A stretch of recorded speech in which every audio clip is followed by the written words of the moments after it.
Ako nga pala si Ivan, isang OFW dito sa British Virgin Islands. Ngayon naman igagawa tayo ng chicken biryani.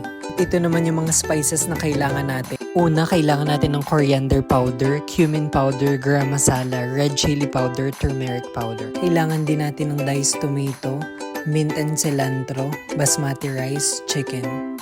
Igisa lang natin ang sibuyas hanggang sa maging golden brown, tapos i-add na natin ang ating mga sinabing mga seasoning. Ito nga palang meal na to ay request din ng buong team namin, so ito ang lunch namin for today. Pwede nyo rin nga palang i-follow yung Facebook page ni Anisur Raman, siya yung chef namin.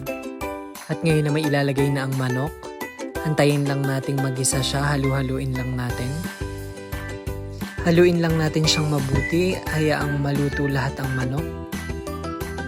At ang isa pa sa sekreto ay lalagyan natin nitong yogurt. Ito ang ginagamit para pampalambot ng manok para mas maging soft siya. At dito naman ihaluin lang natin ng mabuti hanggang sa mahalo ang yogurt sa manok.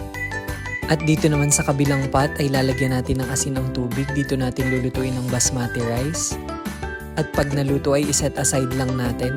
Dito naman ay meron tayong whole milk. Lagyan lang natin ng ghee. At kapag medyo malambot ng manok, isama na natin ang cilantro at mint.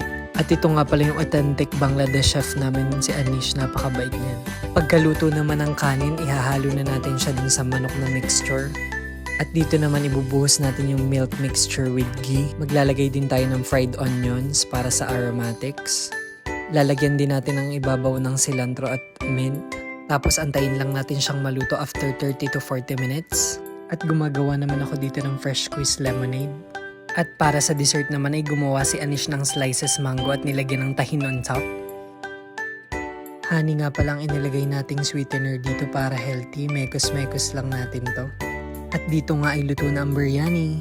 Final reveal. Wow, napakabango nito kung maaamoy nyo lang dito sa video. Bon appetit! Bye!